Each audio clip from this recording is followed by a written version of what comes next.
நீங்கள் பார்த்துக் கொண்டிருப்பது உங்கள் விஜய்.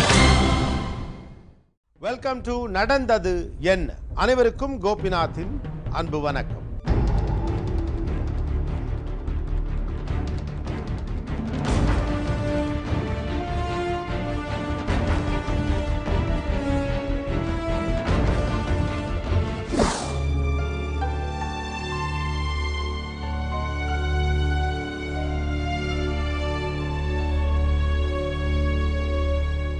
திருபரந்தம், சுத்தமல்லி அப்படிங்கிற ரெண்டு ஊர்களில் கோவில்களிலிருந்து சிலைகள் திருடப்பட்டன அப்படிங்கிற விஷயத்த 1.5 வருஷத்துக்கு முன்னால் நம்முடைய நிகழ்ச்சியில் சொல்லியிருந்தோம்.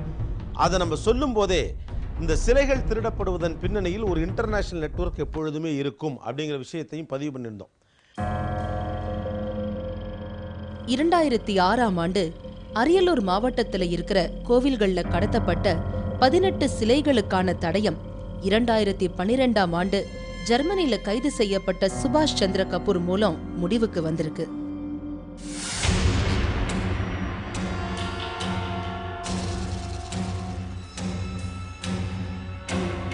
தமிழ்நாட்டுல புராதன சிலைகள் கடத்தப்படுறது தொடர்ந்து நடந்துட்டு வர சம்பவம் தான். ஆனா தற்போது தமிழக சிலை கடத்தல் தடுப்பு பிரிவு போலீசாரால கைது செய்யப்பட்ட சுபாஷ் சந்திர கபூர் தான் இந்த கடத்தல் நெட்வொர்க்ல முக்கியமான நபர்னு சொல்றாங்க போலீசார். இந்தியாவிலேயே சிலை கடத்தல் குற்றத்துக்காக வெளிநாட்டுல இருந்து ஒருத்தரை கைது செஞ்சு தமிழகம் கொண்டு வருது இதுதான் முதல் தடவைன்னு சொல்றாங்க. இந்தியாவிலேயே இதுதான் ஃபர்ஸ்ட் டைம் ஒரு ஃபாரின் அக்யூஸ்டை இவ்வளோ பெரிய ஒரு கிங் லீடரை போய் பிடிச்சிட்டு வந்து இதுதான் ஃபர்ஸ்ட் டைம். நம்ம தமிழ்நாட்டில் இது வரைக்கும் ஏற்கனவே சிலை கொண்டு வந்திருக்காங்க, ஆனால் ஃபாரின் அக்யூஸ்டரை பிடிக்கல. இது கையும் களவுமாக பிடித்து இப்பொழுது அவர்களை விசாரித்து கொண்டிருக்கிறது. சுபாஷ் சந்திர கபூர் இந்தியாவை பூர்வீகமாக கொண்ட இவரு அமெரிக்காவில் நியூயார்க்ல குடியிருக்காரு. உலகத்துல பல நாடுகள்ல ஆர்ட் ஆஃப் த பாஸ்ட் அப்படிங்கிற ஆர்ட் கேலரியை நடத்துறவர். பல மியூசியங்களுக்கு இலவசமா சிலைகளை கொடுக்கறது, புராதன சிலைகளை விற்கிறதுன்னு உலகின் முன்னணி கோடீஸ்வரர்கள்ல இவரும் ஒருவர். சுபாஷ் சந்திர கபூர் இவன் வந்து பஞ்சாப் சலந்தரில் பிறந்தவன். ஒரு 2 தலைமுறைக்கு முன்னால் இது யுஎஸ்ஏ சிட்டிசன் ஆகிட்டார். அதாவது இந்தியன் பார்ன் யுஎஸ்ஏ சிட்டிசன். 2006ஆம் ஆண்டு அரியலூர் மாவட்டத்தில் இருக்கிற சுத்தமல்லி வரதராஜ பெருமாள் கோவில் மற்றும் ஸ்ரீபுரந்தான் சிவன் கோவில்ல இருந்து 18 சிலைகள் திருடு போச்சு. 4 வருஷம் கழிச்சுதான் 2010ஆம் ஆண்டு இந்த வழக்குல முக்கிய குற்றவாளியா கேரளாவை சேர்ந்த சஞ்சீவி அசோகன், ரத்தினம், சிவகுமார், கலிய பெருமாள் ஆகியோரை குண்டா சட்டத்துல கைது பண்ணினாங்க சிலை கடத்தல் தடுப்பு பிரிவு போலீசார். 2006 அரியலூரில் உள்ள ஸ்ரீபுரத்தான் அண்ட் சுத்தமல்லி பெருமாள் கோயிலில் அந்த கோயில் ஈவோ கொடுத்த கம்ப்ளைண்ட் பேரில் கேஸ் ரெஜிஸ்டர் பண்ணப்பட்டது. 18 ஐல காணும்னு கேஸ் கொடுத்தாங்க. கேஸ் வந்த பிறகு நாங்கள் தேடும்போது மலைச்சாமி என்பதை முதல்ல பிடிச்சோம். அவரோட சேர்ந்து 5 பேரை அரெஸ்ட் பண்ணோம். அரெஸ்ட் பண்ணி இந்த 18 ஐட்டம் வந்து எங்கிட்ட இல்லை, நாங்கள் வந்து சஞ்சீவி அசோகனுங்கிற கேரளாவை சேர்ந்தவர், அவர் மெட்ராஸில் வந்து ஆர்ட் கேலரி வச்சுருக்காரு, அவர்கிட்ட கொடுத்தோம் அப்படின்னு சொன்னார். இந்த 4 பேரை விசாரிக்கும் போதுதான் கோடீஸ்வரர் சுபாஷ் கபூர் இதுல சம்பந்தப்பட்டிருக்காரு அப்படிங்கிற விஷயமே தெரிய வந்திருக்கு. சஞ்சீவ் அசோகனை போய் தேடி பிடிச்சோன்னே அவர் வந்து நாங்கள் 18 ஐடியில் அந்த கோயிலேருந்து நான் வாங்கினது உண்மை, இதை வந்து நான் வந்து ஃபாரினுக்கு சுபாஷ் சந்திர கபூர் என்ற ஒரு அமெரிக்காவில் இருக்கிற ஆர்ட் கேலரி வச்சுருக்காரு, அவருக்கு நான் கொடுத்துட்டேன் அப்படின்னு சொன்னார். முக்கிய குற்றவாளியான சுபாஷ் கபூரை பிடிக்க தீவிரம் காட்டிய சிலை தடுப்பு பிரிவு போலீசார் ரெட் அலர்ட் நோட்டீஸ் ஒன்று கொடுத்தாங்க.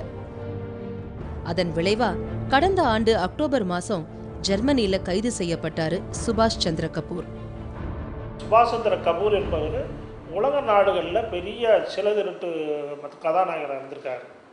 இதை நாங்கள் வெரிஃபை பண்ணும்போது எல்லா நாட்டிலையுமே இவர் வந்து இந்த ஆர்ட் கேலரி விற்கிறது வாங்குறது வச்சுருந்துருக்காங்க.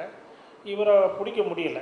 அரியலூர் கோர்ட்டில் வந்து இவருக்கு வந்து NPW வாங்கி அதன் பிறகு நாங்கள் தேடினோம். எல்லா கான்சுலேட்டுக்கும் இவருடைய ஃபோட்டோவையும் இவருடைய இந்த கிரை நம்பரையும் கொடுத்து இவரை எங்கே இருந்தால் பிடிக்கணும்னு சொல்லி உலகத்தில் இருக்க அத்தனை கான்சுலேட்டுக்கு நாங்கள் வந்து இமெயில் மூலம் தெரிவிச்சிட்டோம். ஏற்கனவே ரெட் கார்னர் நோட்டீஸ் விட்டுட்டோம். அது உலக நாடுகளில் எங்கே இருந்தால் பிடிக்க சொல்லி விட்டுட்டோம். ஜெர்மனியில் படித்து அங்கே ஜெயிலில் போட்டாங்க. சுபாஷ் கபூரோட பழைய புகைப்படத்தை மட்டும் வச்சு அவரை பற்றிய தடயங்களும் விவரங்களும் இல்லாம தவிச்ச போலீசாருக்கு அவருடைய புது புகைப்படத்தையும் அவரோட இருப்பிடத்தை பற்றிய தகவலையும் கொடுத்து உதவியது அவருடைய முன்னாள் காதலிதான். அதிகாரப்பூர்வமற்ற தகவலும் ஒண்ணு இருக்கு. 2 பேரும் ஒருவர் மேல ஒருவர் சிங்கப்பூர் நீதிமன்றத்துல வழக்கு தொடுத்து இருந்தாங்க. அந்த மனக்கசப்புல தான் கபூரோட முன்னாள் காதலியே அவரை கைது செய்யறதுக்கு உதவினாங்க அப்படின்னு சொல்றாங்க. 8 மாசமா ஜெர்மனில ஜெயில இருந்தவரை நாடு விட்டு நாடு மாற்றி கொண்டு வர சம்பிரதாயங்களை முடிச்சு இப்போதான் தமிழ்நாட்டுக்கு கொண்டு வந்து அரியலூர் மாவட்டத்துல இருக்கிற ஜெயங்கொண்டம் கோர்ட்ல ஒப்படைச்சாங்க. ஜெர்மன் நாட்டு தூதரகத்தையும் கான்டாக்ட் பண்ணி நம்ம அரசு மூலம் நம்மளுடைய டிஜிபி, ஹோம் செக்ரட்டரி இவங்கெல்லாம் எல்லார்ட்டையும் பர்மிஷன் வாங்கி இங்கேருந்து இவரை பிடிக்கிறதுக்காக வேண்டி Ani Vijaya SP, Selvaraj DSP, Udayakumar inspector இவங்க தலைமையில் எல்லா பர்மிஷன் வாங்கி பாஸ்போர்ட் வாங்கி அதை நாங்கள் அனுப்புறதுக்கு தயாராக வச்சுருந்தோம். அதன் பேரில் இம்மிடியேட்டாக நாங்கள் இவங்களை வந்து ஜெர்மனுக்கு அனுப்பினோம். அவங்கள அங்கேருந்து இங்கே கொண்டு வந்தாங்க. கொண்டு வந்து ஜெயங்கொண்டம் அரியலூர் கோர்ட்டில் வந்து அந்த மேஜிஸ்ட்ரேட்டு சிவகுமார்ங்கிற மேஜிஸ்ட்ரேட்டுக்கு கொண்டு ப்ரொடியூஸ் பண்ணோம். இருதய பிரச்சனை, சர்க்கரை நோய் இவற்றால பாதிக்கப்பட்ட 63 வயது சுபாஷ் கபூர் இப்போ புழல் சிறையில இருக்காரு.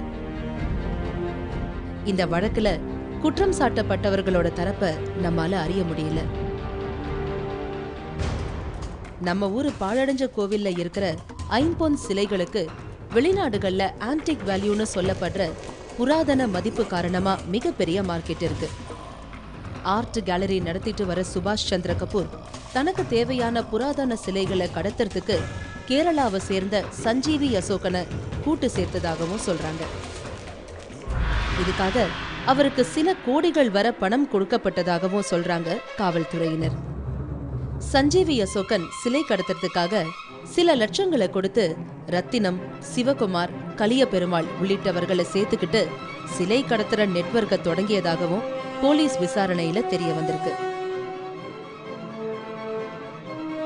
பல பாழடைஞ்ச கோவில்களை இவங்க வேவு பார்ப்பாங்களாம். அரியலூர் மாவட்டத்துல இருக்கிற சுத்தமல்லி மற்றும் ஸ்ரீபுரந்தான் கோவிலையும் இப்படிதான் இவங்க தேர்வு செஞ்சதா சொல்லப்படுது. இதுக்காக உள்ளூர்ல திருட்டு சம்பவங்கள்ல ஈடுபட்டவங்களுக்கு சில ஆயிரங்களை கொடுத்து சிலைகளை கடத்திருக்காங்கன்னு சொல்றாங்க போலீசார். அரியலூர் மாவட்டத்துல இருக்கிற ஸ்ரீபுரந்தான் சிவன் கோவில்ல 8 சிலைகளும், சுத்தமல்லி வரதராஜ பெருமாள் கோவில்ல 10 சிலைகளும் திருடப்பட்டிருக்கு. கடத்தப்பட்ட 11ஆம் நூற்றாண்டை சேர்ந்த 18 சிலைகள்ல 3 அடி உயரம் இருக்கிற நடராஜர் சிலை முக்கியமானதா கருதப்படுது.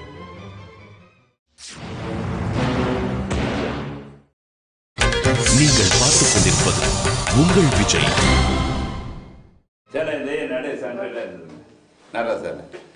அதாவது ஒரு 10 வருஷத்துக்கு முன்ன அந்த சிலையில சாமி கும்பிட்டதுங்க.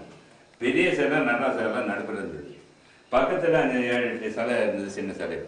அது நல்லா சிலை வந்து 10 ஆளு குறைஞ்சி ஒன்றும் அந்த சிலையை தூக்கிறதில்ல. சாமி கும்பிட போனால் 10 பேர் தான் தூக்கி வச்சு வெளியில் கொண்டு போகிறது. இந்த சின்ன சாமியெல்லாம் 4 ஆள் 3 ஆள் தான் தூக்கலாம். அதை வந்து அதை ஒன்று மாத்திரம் 10 ஆளு குறைஞ்சி தூக்க முடியாது. கடத்தப்பட்ட சிலைகளை கப்பல் மூலமா ஹாங்காங் அப்புறம் அமெரிக்காவுக்கு அனுப்பியிருக்கு இந்த கும்பல். பொதுவா புதிய சிலைகளை வெளிநாட்டுக்கு கொண்டு செல்ல தடை கிடையாது. அதனால சில புதிய சிலைகளை வாங்கி அதோட இந்த புராதன சிலைகளையும் சேர்த்து கப்பல் மூலமா அனுப்பியிருக்காங்க. இந்த 18 சிலைகளும் art of the past gallery மூலமா உலகத்துல இருக்கிற பல நாடுகளுக்கும் பல கோடி ரூபாய் அளவிற்கு விற்கப்பட்டிருக்கு. ஆர்ட் ஆஃப் பாஸ்ட் அப்படிங்கிற அந்த அவருடைய ஆர்ட் கேலரி நியூயார்க்கில் இருக்குது, லண்டனில் வந்துருக்காரு, அதற்கு பிறகு ஹாங்காங்கில் இருக்குது. இது மட்டும்தான் நம்மளுக்கு ரெக்கார்ட் பண்ண தெரிய வருது. இனி எங்கெங்கெல்லாம் இருக்குங்கிறது இனி அவருடைய கன்ஃபர்ஷன் மூலம் எங்களுக்கு தெரிய வரும். அதில் வந்து நடராஜ சிலை, அம்மன் சிலை, முருகன் சிலை, இன்னும் புராதன சிலைகள் வந்து ஆன்டிக் வேல்யூ உள்ள சிலைகள் தான் திருடு போயிருக்கு. இதனுடைய வேல்யூகள் வந்து ஒவ்வொரு சிலைகளும் சுமார் வந்து 20 லட்சம் இந்த மாதிரி ஆன்டிக் வேல்யூ வரும். இன்னும் அது உண்மையான அவனுடைய கன்ஃபெஷன் மூலம்தான் இந்த சிலைக்கு எவ்வளவு விற்றுருக்கான், என்ன வேல்யூ இருக்குது அப்படிங்கிறது தெரிய வரும். அரியலூர் மாவட்டத்துல சிலைகள் காணாம போன விஷயமே திருட்டு நடந்து சில மாதங்களுக்கு அப்புறம் தான் அந்த ஊர் மக்களுக்கே தெரிஞ்சிருக்கு. அதுக்கப்புறம் தான் வழக்கே பதிவு செஞ்சிருக்காங்க. ஊர்லேயும் இந்த விஷயம் நடந்ததில்லை. ஒரு திருட்டு இந்த களவு எந்த விஷயமும் நடக்காதனால அதை ஒரு பெருசாக எடுத்துக்கல. அதை இந்த சந்தர்ப்பத்தை பயன்படுத்தி யாரோ அடிச்சு திருடிட்டாங்க. இரவு நேரத்துலலாம் தூக்க நேரம் யாரும் பார்க்க முடியாது, இது பஜாராக கிடக்கு, ஒரு பாதுகாப்பான கிடையாது. சுற்றி ஒரு வேலி முள்வெளியோ ஏதோ ஒரு பாதுகாப்பு இருந்தனா கூட கொஞ்சம் அச்சமாக இருக்கும். அது திறந்த வெளியே கிடக்கிற இடத்துல எப்படி உள்ள எனக்கு தெரியல சார். சாமி இருக்குது, சாமி கும்பிடணும் அப்படின்னு சொல்லும்போது கதவு போயிடுச்சு, சிலையை காணும். அப்புறம் அதுக்கு பிற்பாடு தான் ரிப்போர்ட் பண்ணாங்க. உள்ளே போனால் வெறும் கோயிலாக இருக்குது. போனது அப்போ தான் தெரியுது சாமி போனது. இந்த வழக்கு விசாரணையின் முடிவுல தான் இந்த 18 சிலைகளும் எங்க இருக்கு, சிலையை எவ்வளவு ரூபாய்க்கு வித்திருக்காங்கன்னு முழு விபரமும் தெரிய வரும். இந்த சிலைகளை எல்லாம் மீட்டு தமிழ்நாட்டுக்கு கட்டாயம் திரும்ப கொண்டு வருவோம்னு சொல்றாங்க சிலை கடத்தல் தடுப்பு பிரிவு போலீசார். சிலை கடத்தல் தடுப்பு பிரிவு போலீசாரால கடந்த 2007ஆம் ஆண்டு முதல் 2012ஆம் ஆண்டு வரை சிலை கடத்தல் சம்பந்தமா சுமார் 44 வழக்குகள் பதிவு செய்யப்பட்டிருக்கு. 120 பேர் கைது செய்யப்பட்டிருக்காங்க. இதன் மூலமா இதுவரைக்கும் சுமார் 25 கோடி மதிப்புள்ள 154 சிலைகள் மீட்கப்பட்டிருக்கு. உலக சந்தையில புராதன சிலைகளுக்கு தனி வரவேற்பு இருக்கு.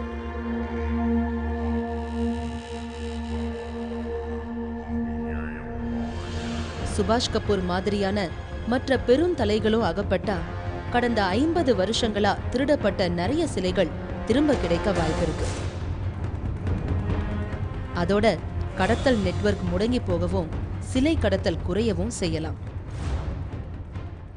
நம்முடைய கோவில்களிலிருந்து திருடப்படக்கூடிய சிலைகள் இன்டர்நேஷனல் மார்க்கெட்டில் கோடிக்கணக்கான ரூபாய்க்கு விற்கப்படுகிறது. இதை திருடுறதுக்கே பல லட்சம் ரூபாய் செலவு செய்கிறாங்க அப்படின்னு பல முறை நம்முடைய நிகழ்ச்சியிலே கூட சொல்லியிருக்கோம்.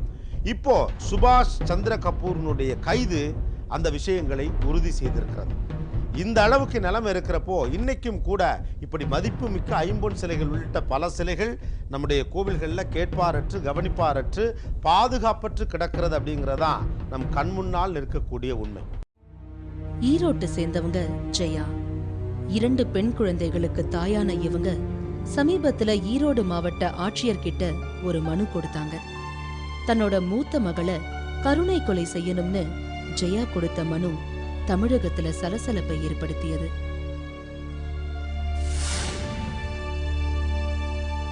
ஒரு தாயே தன்னோட மகளை கொல்லணும்னு சொன்னதற்கான காரணத்தை அறிய முற்பட்டோம். வெளியில நடக்கிற சலசலப்புகளின் சுவடுகள் ஏதுமின்றி அமைதியா இருந்தது ஜெயாவோட வீடு. அங்கதான் ஜெயாவின் வேதனைய நம்மால அறிய முடிந்தது. ஜெயா கருணை கொலை செய்யணும்னு சொன்ன மதுமிதாவை கட்டில இருந்து வீல் சேருக்கு மாற்ற போராடிக்கிட்டு இருந்தாங்க. ஜெயா ரொம்ப கஷ்டப்பட்டு மதுமிதாவை வீல் சேர்ல அமர வச்சாங்க.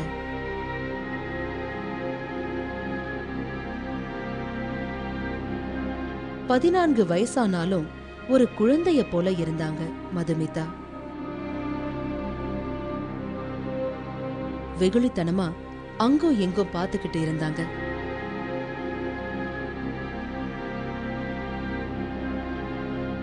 அப்ப திடீர்னு அடிச்ச செல்போனோட சின்ன ரிங்டோன் சத்தத்துக்கே பதறி போனாங்க மதுமிதா.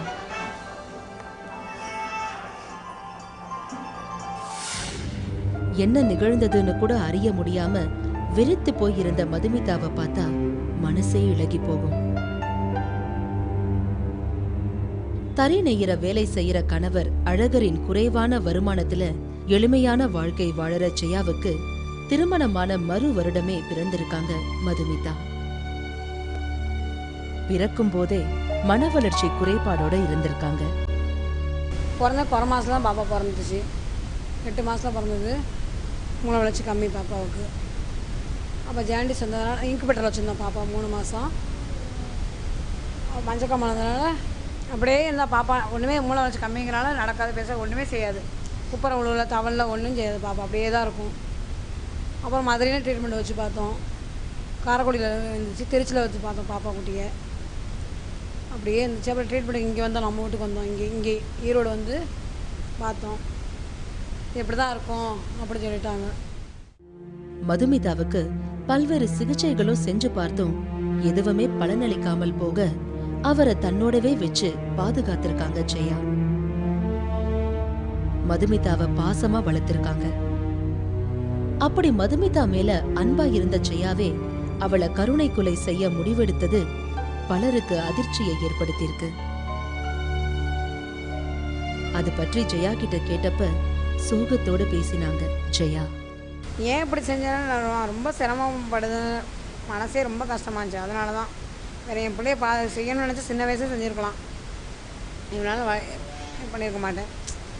ரொம்ப வேதனை, அது அழுதுகிட்டே இருக்குது, எதுக்கு அழுவும் தெரியாது. அதனால தான் இந்த முடிவுக்கு போனதோட வேறு எந்த இதுக்கும் இல்லை.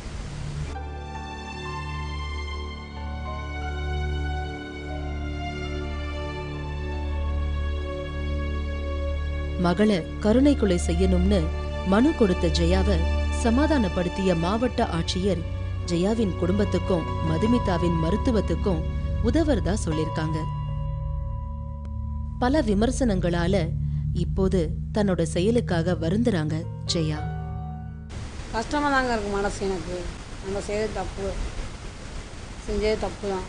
இருந்தாலும் நம்ம என்ன பண்ண முடியும்? நம்ம ரொம்ப சின்ன குழந்தைய தூக்கி வச்சுக்கிறதுக்கு பெரிய பாப்பா, பெரிய வயசுக்கு பெரிய பிள்ளை ஆகிட்டா, யார் நம்ம பிள்ளைய பார்த்துக்க யார் இருக்கா? நமக்கப்புறம் என்னைக்கப்புறம் யார் என் பிள்ளைய பார்த்துக்கிறது? அதனால தான் ஒரு ரீசன் தவிர வேறு எதுவும். ஆனால் மனசு கஷ்டப்படுது, நம்ம பெற்ற பிள்ளைய நம்மளை செய்ய இப்படி சொல்லிட்டேமேனு கஷ்டமாக தான் இருக்குது. ஏன்னா என்ன பண்ண முடியும்? நம்ம எனக்கு கை வலிக்கு, நம்மளால முடிய மாட்டேங்குது, வர வர தூக்கக்குள்ள எனக்கே சிரமமாக தான் இருக்குது. அதனால தான் இது சொன்ன தவிர வேறு இதில் மனசு ரொம்ப வேதனைப்பட்டதுனால தான். வேறு என் பிள்ளை செய்யணும் எந்த எண்ணத்துலேயும் இல்லை. மதுமிதாவின் எதிர்காலத்துக்கு உதவ அரசு முன் வந்திருக்கு. ஆனா மதுமிதா போல குறைபாடுகளோட இருக்கிற குழந்தைகளை பலர் அனாதையா விட்டு விடுவதாகவும் சொல்றாங்க லலிதா முரளிதரன். சென்னையில மன வளர்ச்சி குன்றியவர்களுக்கான பள்ளி நடத்திட்டு வரும் இவங்க குழந்தைகளை காப்பகத்துல விட்டுட்டு போற சில பெற்றோர்களை கூட அதன் பின் குழந்தைகளை வந்து பார்க்கறதே இல்லை அப்படின்னு குற்றம் சாட்டுறாங்க. இது மாதிரி குழந்தைங்க பிறந்த உடனே நம்ம என்ன பண்ணுறோன்னா, பார்த்த உடனே பயந்துடுறோம். ஐயோ நம்ம என்ன, இதனோட ஃபியூச்சர் என்ன இருக்குது, எப்படி செய்ய போகிறோம், எப்படி வளர்க்க போகிறோம், எப்படி சமுதாயத்தில் அந்த குழந்தை நிலைநிறுத்த போகிறோன்னு சொல்லி பயப்படுறதோட பயந்துகிட்டே இருந்தால் ஒன்றும் செய்ய முடியாது. அதால் எதிர்நோக்கணும். வந்துருச்சு, நம்ம தான் எதிர்நோக்கணும் அந்த குழந்தைங்களை வச்சுட்டு. அதால் அந்த குழந்தைகளை கொண்டு போய் சரி எங்கன்னா கொண்டு விட்டா யாரோ பார்த்துக்குவாங்க, எப்படியோ போயிட்டோம், நம்ம எப்படியோ குழந்தை உயிரோடு எங்கேயோ இருக்கிறான்னு நினைக்கிறதோட நம்ம கூடயே வச்சு, இல்லை நம்ம அரசாங்கத்தோட உதவியோ இல்லை என்ஜிஓட உதவியோ ஏற்படுத்தி கொண்டுக்கிட்டு நம்ம அந்த குழந்தைய வளர்க்க ஏற்பாடு பண்ணலாம். நாளைக்கு அந்த குழந்தை நீங்கள் எங்கேயோ பார்த்தீங்கன்னா கடைசி எப்படி இருக்கும்? அந்த குழந்தை பிச்சை எடுத்துக்கிட்டு துணியெலாம் இல்லாமல், அப்போ அந்த நிலைமையை நீங்கள் பார்க்கும்போது உங்களுக்கு எவ்வளோ கஷ்டமாக இருக்கும்.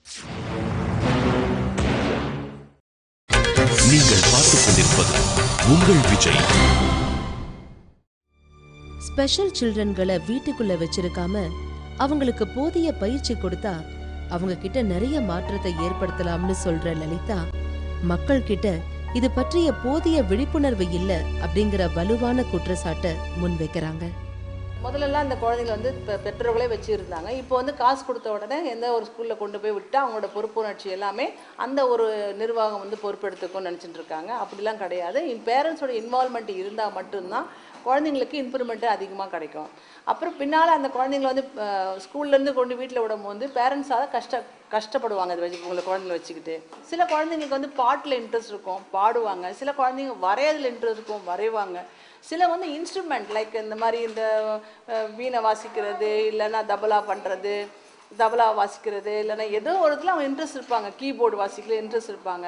அதை அவங்களுக்கு நம்ம கற்றுக் கொடுத்தா கண்டிப்பாக அவங்க இம்ப்ரூவ்மெண்ட் கிடைக்கும். மன வளர்ச்சி குறைந்தவங்களுக்கு பல காப்பகங்கள் ஏற்படுத்தி அரசு பல உதவிகள் செஞ்சுட்டு வந்தாலும் அவங்களுக்கு எதிரான குற்றங்கள் அதிகரிச்சிருக்கு. குறைபாடுகளோட பிறக்கும் குழந்தைகளை பலர் பிறந்ததுமே கொன்று விடுவதாகவும் சொல்லப்படுது. அப்படி கொல்லப்பட்ட ஒரு குழந்தையின் சடலம் கொஞ்ச நாட்களுக்கு முன்பு மெரினா கடற்கரையில கிடந்திருக்கு. காகங்கள் கொத்திக் கொண்டிருந்த அந்த குழந்தையின் சடலத்தை பார்த்தவங்க அதிர்ந்து போயிருக்காங்க. ஏற்கனவே குறைபாடுகளோட வேதனையை அனுபவிக்கிற குழந்தைகளை பாதுகாக்க வேண்டியவங்களே துன்புறுத்துவது வேதனைக்குரியது.